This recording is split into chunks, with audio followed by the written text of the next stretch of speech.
That's better. Okay. So, the last episode on the first disc of the first season. Oh, there's so many of these. It's The Lonely with Jack Warden. I don't think I've seen Jack Warden this young in a production. I've only seen him, playing the old man in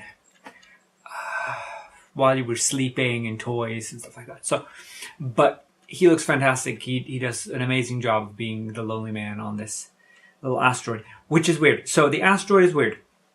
The asteroid is actually mentioned by dimensions. It's like 6 by 4 miles, which is tiny.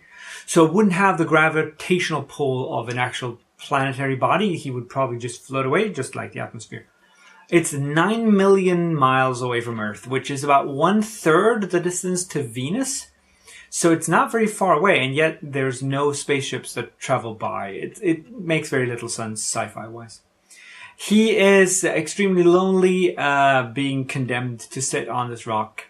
He has a prison sentence, and he's given this robot, which didn't look much like the mannequin in the Next Week On segment from the episode before.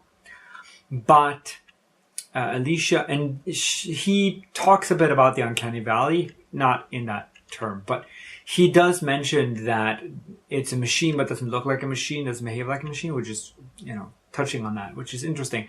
There is more on that sort of uncanny valley stuff way later in Twilight Zone and in the Outer Limits as well. They talk about that at great length. So, 2 more things. Astronauts with helmets that looks like football helmets. Not the current era, but that era football helmets are awesome. And astronauts who smoke, because everyone smokes, so the astronauts smoke. It was a weirder time back then. So that's the end of the first disc of the first season of Twilight Zone from 1959. And I'm looking forward to the next one. I'll see you then. Bye.